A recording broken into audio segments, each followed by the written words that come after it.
just almost like a perfect movie. Definitely an essential.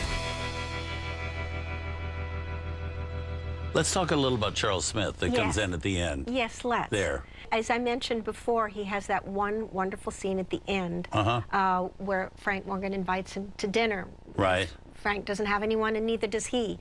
And he's so wonderful in it. And when you look at his work, his body of work, he's this spectacular, tiny little moment in a lot of movies, which always amazes me that an actor can just step in.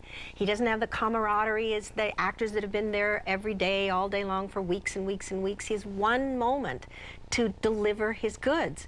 And there's a scene in A Guy Named Joe where Van Johnson, they're all away at war, at battle, and this kid is lonely and he feels bad for him, so they're in the canteen, he goes in and makes a call home for the kid and calls the young man in, that Charles plays, and all he has is this moment where he gets called into the phone booth, picks up the phone and goes, "Mom, Mom," and it's just a killer. Right. And there's Spencer Tracy sitting out there and Irene Dunn sitting out there. And Esther Williams in the canteen. Exactly, and probably he just showed up that day and they said, "How do you do? How do you do? Okay, Charles, we're ready for you. You want to do your scene now?"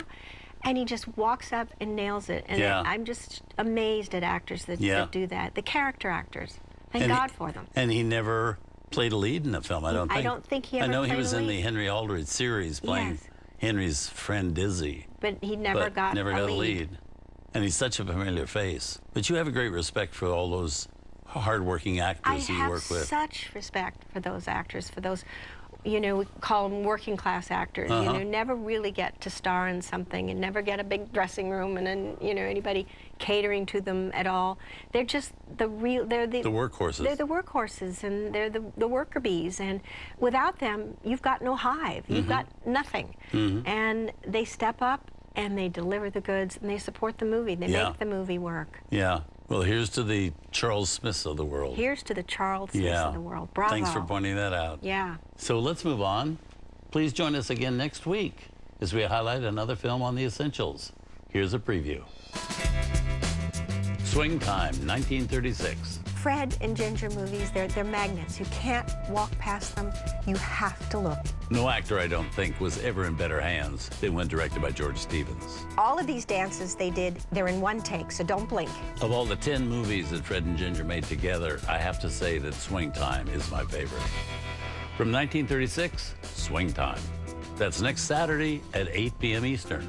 You can find out more at tcm.com/essentials. Thanks for joining us for The Essentials.